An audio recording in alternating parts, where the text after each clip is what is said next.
नान के जांच के लिए एसआईटी गठन करते हैं, हाई कोर्ट में जाकर उसके नेता प्रतिपक्ष स्टे ले आते हैं। चुनाव मतलब जांच रोकने के लिए नेता प्रतिपक्ष जाते हैं कि जांच नहीं होनी चाहिए, ईडी जांच नहीं करी।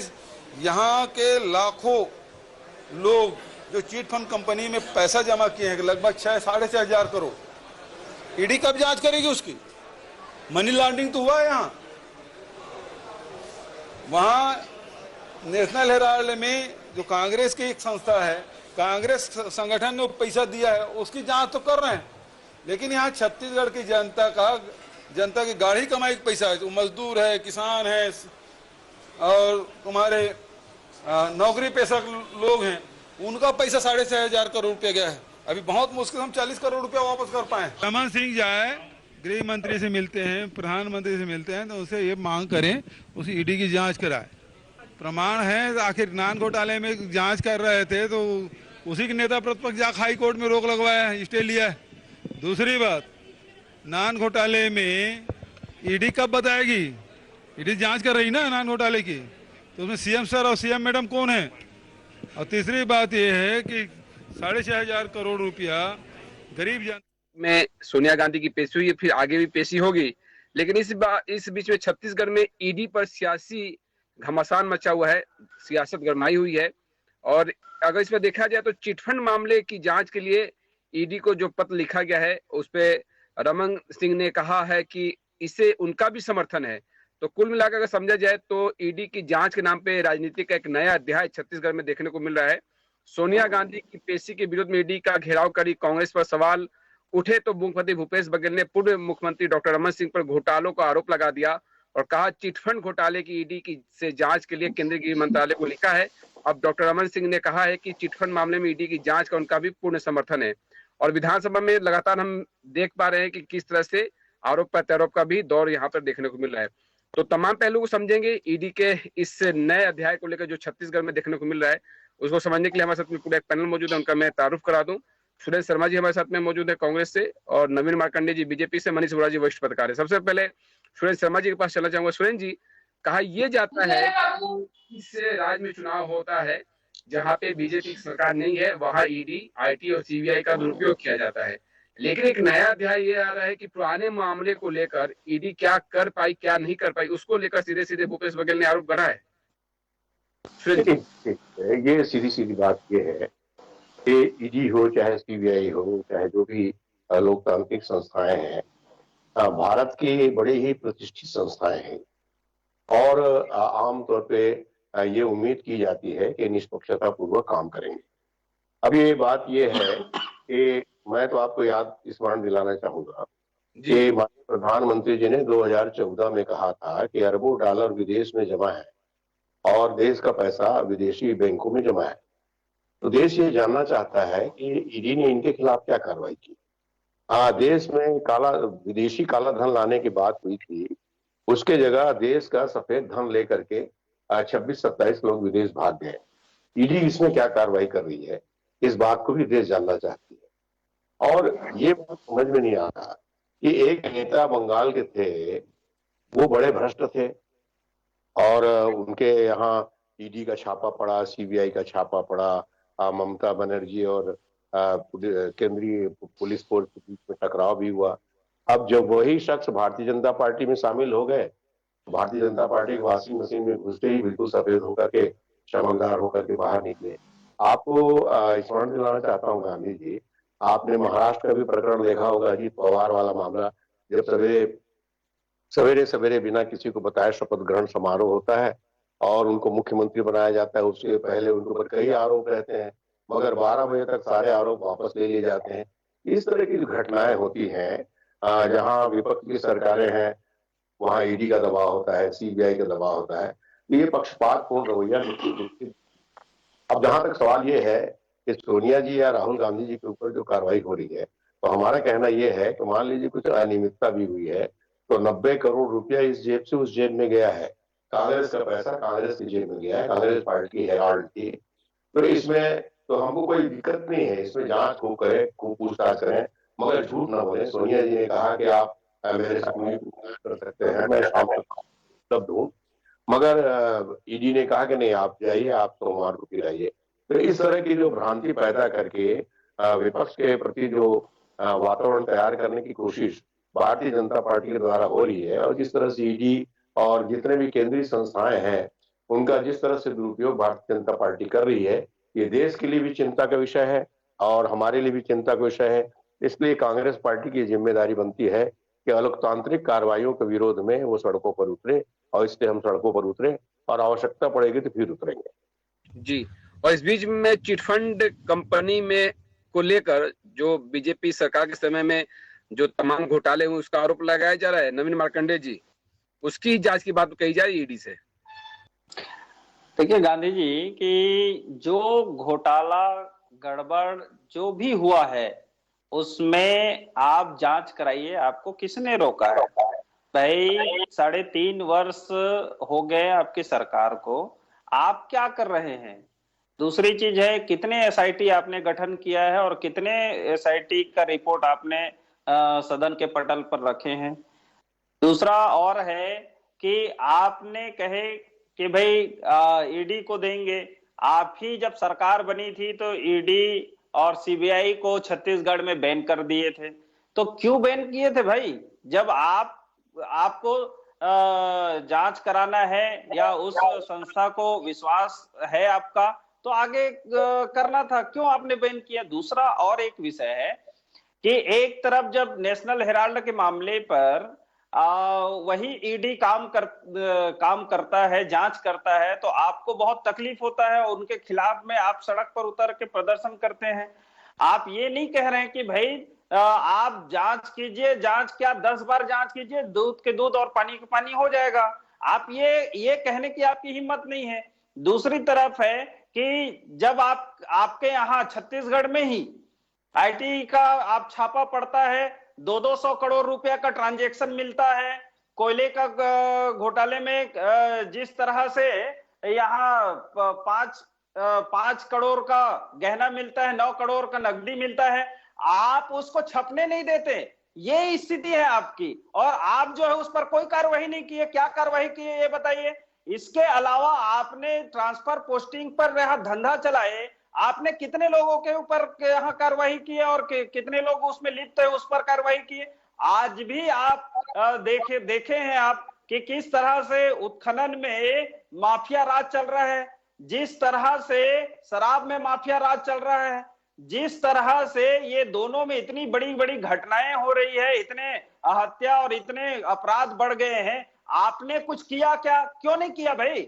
आप दीजिए ना इसको भी। आप जो उत्खनन का माफिया राज जो चल रहा है छत्तीसगढ़ में, उसको भी ईडी को दीजिए।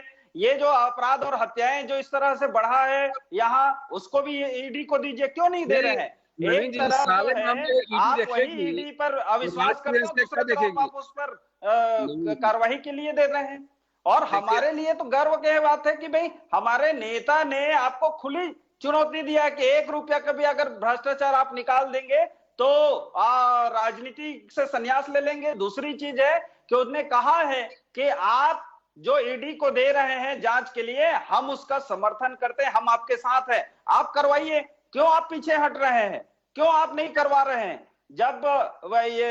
जब जो है शिव डहरिया के यहाँ घटनाएं होती है मंत्री जी के यहाँ, उस समय जब हत्याएं हुई उनके परिवार का, तब उन्होंने कहा कि सीबीआई जांच करवाइए। अब जब उनकी सरकार बन गई तो आज तक क्यों सब सीबीआई जांच नहीं करवाया? अपराधियों का तो आज तक आता पता नहीं है। और भी कई ऐसी घटनाएं हैं, पाटन में ही जो है सतनामी समाज के इतने लोगों की हत्याएं हुई, उसमें भी आपने सीबीआई और इनको ईडी को क्यों नहीं दिए? तो मेरे कहने का मतलब है कि आप जितने भी घटनाएं हो रही सबको दीजिए, हम आपके साथ हैं।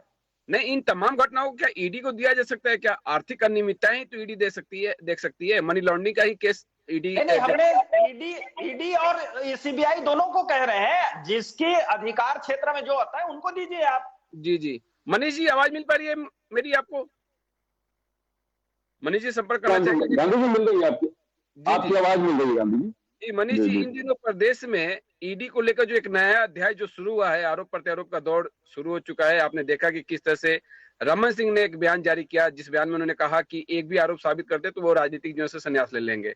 लेकिन ईडी पे जिस तरह से जो सियासत हो रही है। मुख्यमंत्री बोले कि चिटफंड घोटाले की जांच के लिए ईडी को लिखा गया, लेकिन उस पर भी जांच नहीं हुई। तो क्या लगता है ये ईडी का जो एक नया अध्याय शुरू हुआ है, इसका कुछ कुछ निकलेगा नतीजा?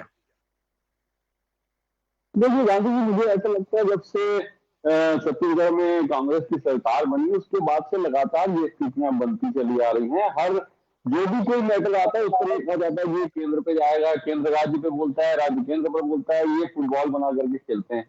मुझे लगता है ये स्थिति ठीक नहीं है। आप यहाँ पर भी घर कुछ ऐसा हुआ है, यदि आप बोलते हैं चिटफंड कंपनी में बड़ा घोटाला हुआ है, उसकी जांच के लिए आपने ईडी को लिखा होगा तो ईडी के दायरे में आता, मतलब निश्चित रूप से उसकी जांच होगी। और सबसे महत्वपूर्ण चीज ये है कि एक विषय में जब जांच होती है तब आप उस पर विश्वास नहीं करते, दूसरे विषय में उस एजेंसी पर आप विश्वास कर रहे हैं, तो ये तो थोड़ा सा मेरे को लगता है कहीं ना कहीं जो है ये चीज ठीक नहीं है कि आपको विश्वास करना है तो आप हर मुद्दे पर विश्वास करिए।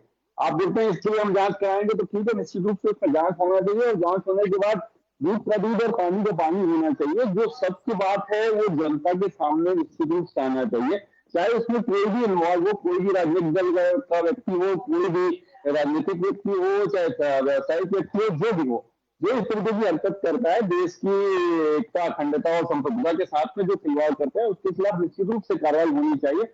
और इसको लेकर के मुझे लगता है किसी भी राजनीतिक दल को अपना राजनीतिक दल जो है उसको परे रख करके विचार करना चाहिए कि यदि कोई व्यक्ति देश के साथ में, देश की संप्रभुता के साथ में, उसकी एकता के साथ में, उसके जो समृद्धि है उस पर चोट पहुंचाने का कोई प्रयास यदि कर रहा है तो उसके खिलाफ निश्चित रूप से कार्रवाई होनी चाहिए।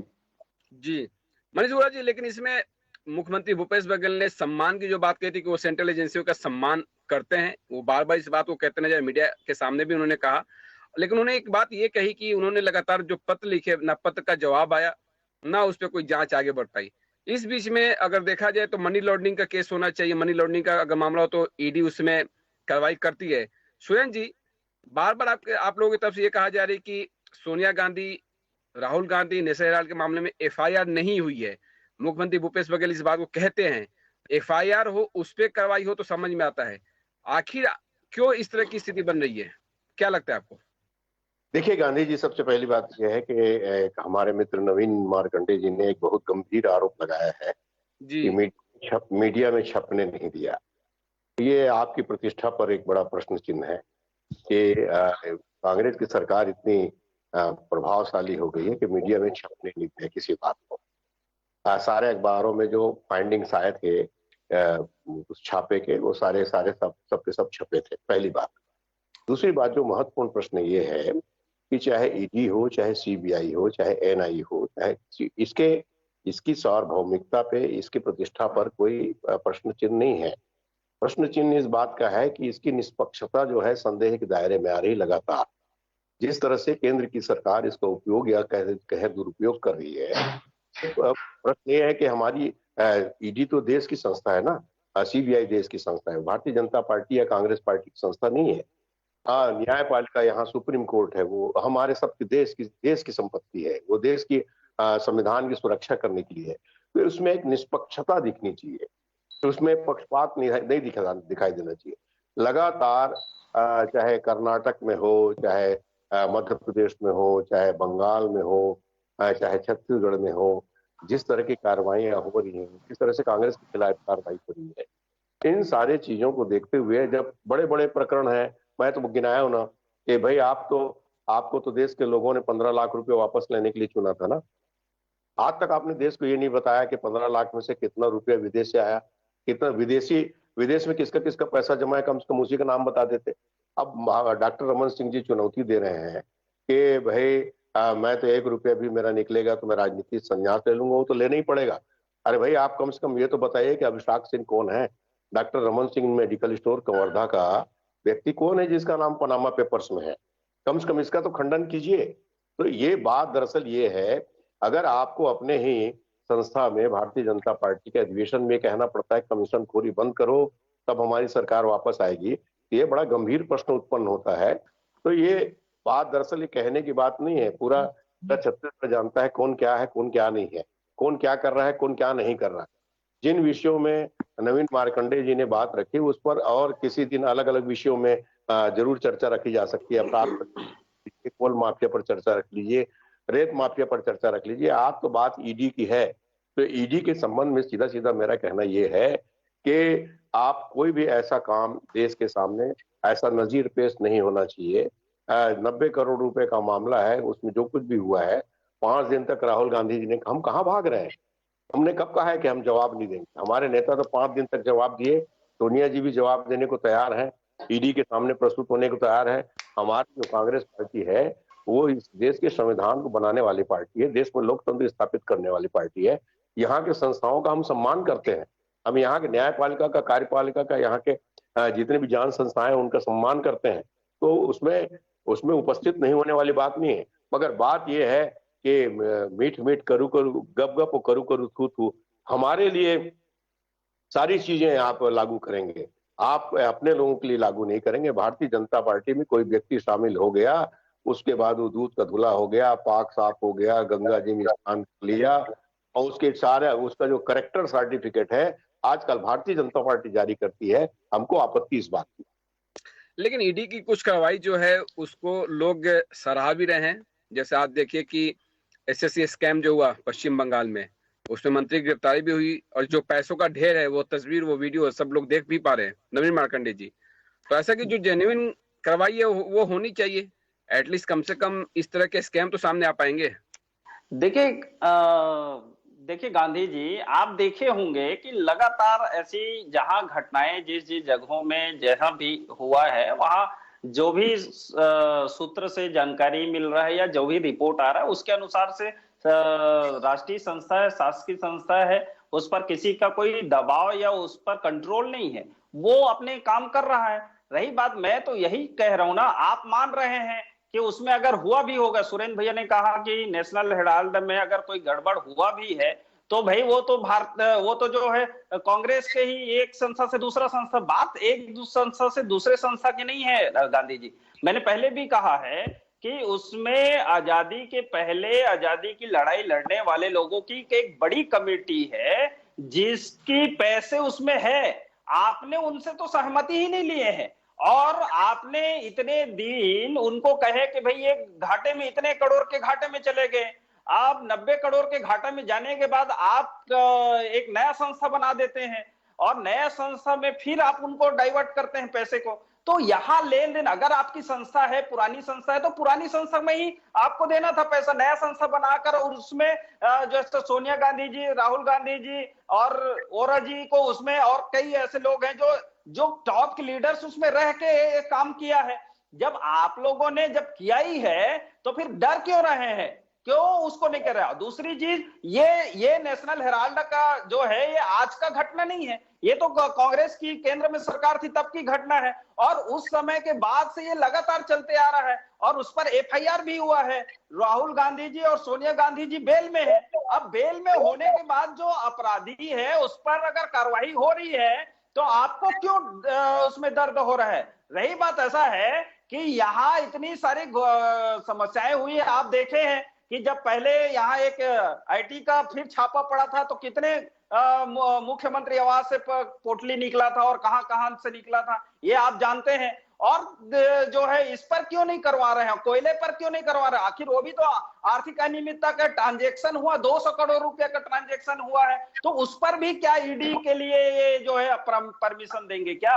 और यहाँ जो चिटफंड कंपनी है, जो लोग बेचारे गरीब लोगों ने अपने संपत्ति जमा किए हैं, और आपने उनसे कहा था कि हमारी सरकार आएगी तो हम बजट में प्रावधान करके उनको पैसा देंगे।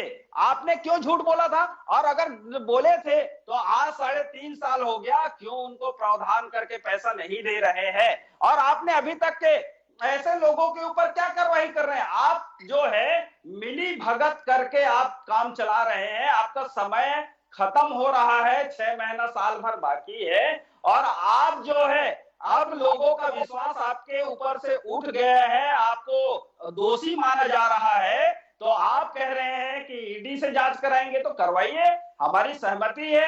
और कई अपराध, कई ऐसे आर्थिक अपराध हैं जिस पर भी करवाइए, उस पर भी हमारी सहमति है। इस तरह से आप बचने की कोशिश करेंगे तो बच नहीं पाएंगे। जो अपराध आपने किया है उस अपराध पर आपको कार्रवाइयों से गुजरना पड़ेगा। ये तो अनावश्यक, देखिए जो भी चोरी गलत ऊपर से करेगा सीना उसको चोरी, कार्रवाई से गुजरना पड़ेगा। इस काम के लिए देखिए कांग्रेस काम कर रहा है। जो भी गलत करेगा उसको कार्रवाई से गुजरना पड़ेगा। मनीष बोरा जी, एक बात अक्सर उठती है कि एफआईआर हुई या नहीं हुई। नवीन जी कह रहे कि एफआईआर हुई, बेल पे है, वो अलग मामले पे है, लेकिन एफआईआर को लेकर भी अपनी अलग ही सियासत है। मनीष जी देखिए ये बात तो लगातार एफआईआर हुई है कि नहीं हुई है, क्या है उसमें, तो मुझे लगता है बगैर किसी उसके कोई भी एजेंसी कार्रवाई कैसे कर सकती है। राष्ट्रीय एजेंसी है, उसका अपना काम करने का एक सिस्टम होता है, उस सिस्टम के हिसाब से ही वो काम करते हैं। जब तक उनके पास कोई ऐसा ठोस आधार नहीं होगा तब तक मुझे लगता है कि ऐसी कोई बड़ी कार्रवाई नहीं हो सकती है गांधी जी, क्योंकि ये कोई सामान्य आदमी है, उसके खिलाफ भी कार्रवाई करने जाते हैं तो उसके लिए उसको भी अपने अधिकारों के बारे में जानकारी है कि जब तक मेरे खिलाफ एफआईआर नहीं हुई शिकायत आप के मुझे आधार पे कैसे कार्रवाई हो कार्रवाई रही है शिकायत के आधार पे, क्योंकि लगातार जो प्रेस कॉन्फ्रेंस में देख पा रहा हूँ, सुन पा रहा हूँ, कांग्रेस की तरफ से जो कहा जा रहा है उसमें शिकायत के आधार पे ये सब कार्रवाई आगे बढ़ाई जा रही है।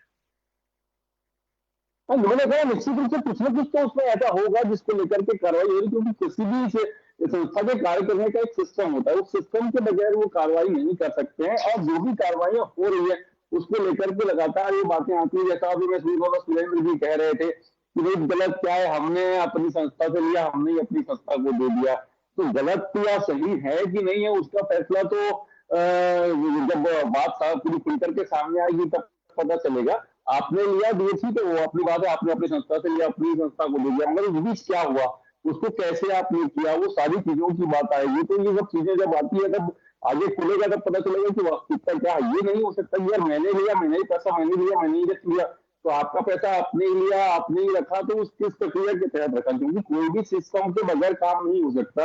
आर्थिक लेन देन जब भी होता है तो उसका भी एक सिस्टम है कि आप कैसे आर्थिक लेन देन करेंगे, चाहे मैं अपने बीच कर रहा हूँ चाहे मैं किसी और के साथ भी कर रहा हूँ, क्या आर्थिक होता है लेन कि देन तो हुआ है। वो शख्स जो पार्टी सत्ता में रहती है तो थोड़ा सा वो बेनिफिट ले जाती है सुरेंद्र जी, और लिहाजा ये जी देखिए क्या है कि बात वोरा जी ने जो कहा, जी मैं ये कह रहा हूँ चलिए ठीक है, मगर सवाल ये है कि देश तो इससे बड़े बड़े जो चीज मैं बोल रहा हूँ कि बहुत सैकड़ों लोग जो है देश का पैसा लेके विदेश भाग गए, जी उसमें सरकार क्या कार्रवाई कर रही है, क्यों नहीं बताते भाई? देश को बताना चाहिए ना।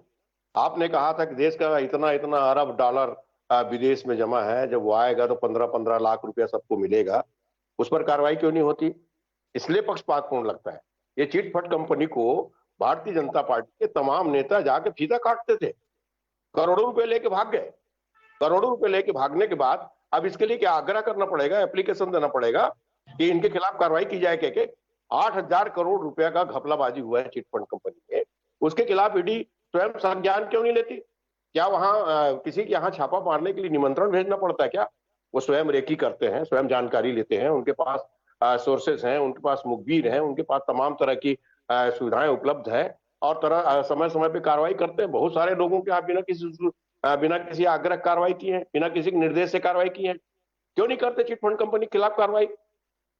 अगर इस तरह से जो कार्रवाइयां हो रही हैं ये पक्षपातपूर्ण दिखता है, जो कई राज्यों में जो विपक्ष में जो लोग हैं, जो विपक्ष में आवाज उठाते हैं, चाहे वो पत्रकार हों, चाहे वो लेखक हों, चाहे वो एक्टिविस्ट हों, वो जो भी सरकार के खिलाफ आवाज उठाते हैं, जो प्रजातंत्र की बात करते हैं, जो सामाजिक समरसता की बात करते हैं, उनको किसी न किसी तरीके से किसी न किसी माध्यम से उनको पकड़ा जाता है, उनको गिरफ्तार किया जाता है, उनको जेल भेजा जाता है, उनके खिलाफ जमानत नहीं होने दी जाती, उनके पर इस तरह कार्रवाई होती है। इसलिए लगता है कि देश में आज ये संवैधानिक संस्थाएं जो हैं निष्पक्ष नहीं रह गई हैं। इसकी निष्पक्षता बनाए रखना हम सबकी जिम्मेदारी बनती है और इसकी निष्पक्षता के लिए अगर कांग्रेस सड़कों पर उतरती है, ये कांग्रेस की जिम्मेदारी भी है, कांग्रेस का कर्तव्य भी है, उसको ये जरूर करना चाहिए। ये इसको ये मत समझिए कि हम श्रीमती सोनिया गांधी या राहुल गांधी के पक्ष में खड़े हैं। हम तो ये इन सार्वजनिक जितने भी संस्थान हैं, केंद्रीय संस्थान जितने भी हैं, इनकी निष्पक्षता के लिए हम सड़कों पर उतर रहे हैं कि आप निष्पक्ष होइए, आपके ऊपर हमको विश्वास है, आपके ऊपर हमको भरोसा है, आपके ऊपर देश की जनता यकीन करती है कि आप ऐसे तमाम लोगों को जो देश के साथ गलत कर रहे हैं इनके खिलाफ कार्रवाई करेंगे, न कि आप पहचान के चीन के लोगों को आप प्रताड़ित करेंगे, उनको अपमानित करेंगे, उनको जेल में भेजेंगे। ये कार्रवाई हमको स्वीकार नहीं है। जी। और आज मैं गांधी जी बीजेपी का जी मनीष जी मैं एक सवाल सुरेंद्र जी से करना चाह रहा था। सुरेंद्र जी, आप कह रहे हैं कि आप सोनिया गांधी या राहुल गांधी के खिलाफ हो रहा है तब नहीं कर रहे हैं, तो जो उसी दिन क्यों आप लोग धरना प्रदर्शन करते हैं? जिस दिन सोनिया गांधी या राहुल गांधी से पूछताछ हो तो उसी दिन धरना प्रदर्शन क्यों करते हैं, बाकी दिन क्यों नहीं करते? यदि आप उस तरह की बात कर रहे हैं कि आप हम ऐसा नहीं करते हैं, केवल इसलिए नहीं कर रहे हैं कि सोनिया गांधी या राहुल गांधी से पूछताछ हो रही है इसलिए हम नहीं कर रहे हैं, वो तो सामान्य आदमी का या उनकी निष्पक्षता को लेकर के आप प्रदर्शन करें, तो उसी दिन क्यों करना जिस दिन इनसे पूछताछ होगी? बाकी दिन भी तो कर सकते हैं। नहीं, देखिए वो रजिए, इसके लिए कोई प्रतीकात्मक दिन होता है। जैसे मान लीजिए हम 2 अक्टूबर के दिन अहिंसा के संबंध में कोई रैली निकालें, या किसी ऐसे समय को हम चुने जो कि उस समय विमर्श में हो, तो वो एक दिन होता है। ऐसा कुछ नहीं है। महंगाई के खिलाफ हमने आंदोलन किया, पेट्रोल डीजल के खिलाफ हमने आंदोलन किया, इन तमाम चीजों के खिलाफ समय समय पर आंदोलन चलता है। अभी सोनिया जी का, राहुल जी का विषय जो है देश के विमर्श में है, ऐसे समय में प्रदर्शन करना हमारे लिए उचित जान पड़ा ये समय, इसलिए हमने इसको किया। जी, और उसमें तमाम पहलू भी आते जा रहे हैं। लोग जानना भी चाह रहे हैं है क्या उसमें। आप देखिए कि सोशल मीडिया पर उसमें काफी चर्चा भी हो रही है, लोग लिख भी रहे हैं, बातें आंसर भी आ रहा है, लोगों को समझ में आ रहा है कि आखिर इस मामले में किस तरह से कार्रवाई आगे बढ़ रही है। नवीन जी कुछ ऐड कर रहे थे आप? देखिए, मैं कह रहा था कि जिस तरह से ईडी जब समन दिए तो आपने बचने का प्रयास किए लगातार।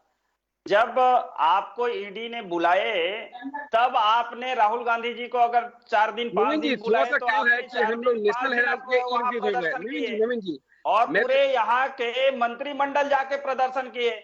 मैं वही तो कह रहा हूं कि अगर आप इतने ही सजग है तो भाई बाकी जो दिन था, जैसे राहुल गांधी जी को बुलाए थे, सोनिया गांधी जी को बुलाए तो उस बीच जो गैप था उसमें भी तो आपने नहीं किया, उसके बाद भी, उसके पहले भी नहीं किया। और जब ऐसी बातें हैं तो वही मैं कह रहा हूं कि आप जो है सोए हुए थे। आप किसी जनता के या अन्य लोगों के आड़ में आप जो है, जो अपराध हुआ है, जिस पर कार्रवाइयां चल रही है, जिस पर कार्रवाई जो है आगे क्या रूप लेगी उसको भी आप नहीं जानते, ना हम नहीं जानते। तो भाई आप जो है उसको करने क्यों नहीं दे रहे हैं? आप उस पर अटैक क्यों कर रहे हैं? उसको दबाने का प्रयास क्यों कर रहे हैं? यही तो बात है। नवीन जी, प्रदर्शन हो रहा है लेकिन कार्रवाई अपनी ईडी तो कर रही है। क्या ईडी ने अपनी कार्रवाई रोक दी? क्या ऐसा लग रहा है क्या? देखिए, एक लोकतांत्रिक व्यवस्था है जिसमें सभी को अपनी बात कहने की आजादी है। जी सुरेंद्र जी। हमारा कहना यह है, हमने कार्रवाई रोकने की मांग कभी की है क्या? कांग्रेस पार्टी ने कार्रवाई रोकने की मांग नहीं की है। न कभी सोनिया जी ने या राहुल जी ने ईडी कार्यालय जाने से इनकार किया है। बात जो मैं प्रश्न कर रहा हूं कि हमारी जो केंद्र की संस्थाएं हैं वो निष्पक्ष दिखनी चाहिए। निष्पक्ष अगर है तो निष्पक्ष लगना भी चाहिए। प्रश्न इस बात का है, आंदोलन भी इसी बात का है, झगड़ा भी इसी बात का है, विवाद भी इसी बात का है।